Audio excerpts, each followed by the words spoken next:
mieux définir ce qui est vert. Ça, c'est absolument fondamental. La deuxième chose, c'est qu'il faut mieux mesurer l'impact des projets, l'impact environnemental des projets verts ou des projets qui ont été financés grâce à des financements verts. Et puis enfin, il faut, et c'est impératif, et c'est le sujet du Green Supporting Factor, il faut donner un avantage financier aux projets verts. Et ça, c'est absolument fondamental. L'investisseur ou l'épargnant va dire « mais ce dans quoi j'investis, est-ce que ça a un effet sur les gaz à effet de serre ?» Alors ça, c'est extrêmement demandé partout dans le monde.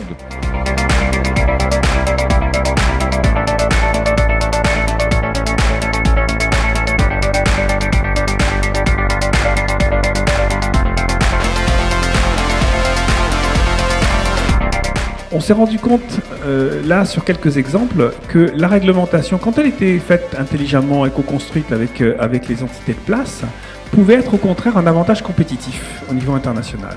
Je pense notamment à l'article 173 de la loi sur la transition énergétique, qui exige des investisseurs de mesurer et de communiquer l'empreinte carbone de leur portefeuille.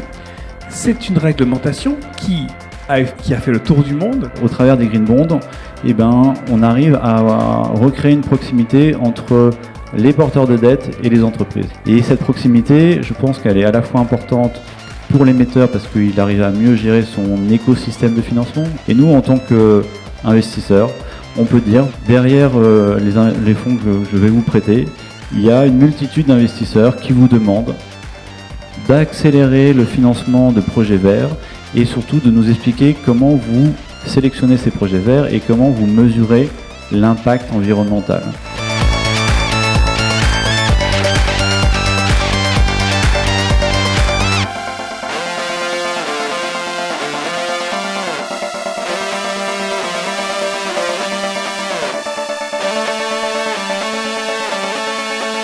En tout cas en France, les projets d'énergie renouvelable sont désormais extrêmement rentables. Longtemps, on l'a comparé notamment à la rentabilité de l'énergie nucléaire et aujourd'hui, on est quasiment en dessous des coûts de revient de l'énergie nucléaire. À mon avis, quand on réfléchit, il faut réfléchir masse. Et là, effectivement, la question des fonds propres, c'est une question qui peut devenir hyper sensible. Surtout, n'oublions pas, la question des défauts, on a le sentiment qu'elle est derrière nous aujourd'hui, elle peut revenir très très vite. Si les taux remontent, on va avoir à nouveau du défaut que vont devoir absorber les structures financières. Et si elles ne le peuvent pas, à nouveau, on est dans une structure de crise systémique comme on a connu. Le risque systémique, bien sûr qu'il existe. Mais le risque systémique, est-ce que précisément, c'est pas le climat aujourd'hui ? Or, aujourd'hui, le climat est complètement absent de toute la régulation bancaire. Il n'y a rien dans l'aspect de la régulation bancaire qui tient compte du climat. Donc ça, je pense quand même que ça mérite d'être regardé.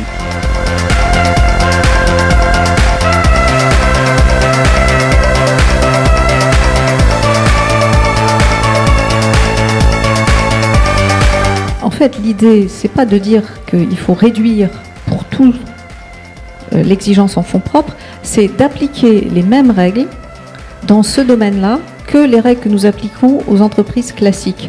Or, aujourd'hui, ça n'est pas le cas.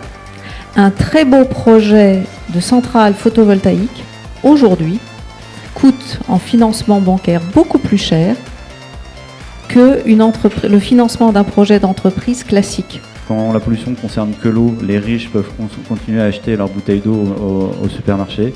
Quand la pollution arrive au niveau de l'air, on est tous concernés. Et une fois qu'on est tous concernés, on a envie de tous faire un effort. Et donc aujourd'hui, c'est à ce sens-là où la financière est un peu sur le devant de la scène, parce qu'on a tous, ça y est, voilà, personne ne pourra dire « je n'étais pas au courant et si j'avais été au courant, je pourrais faire quelque chose ».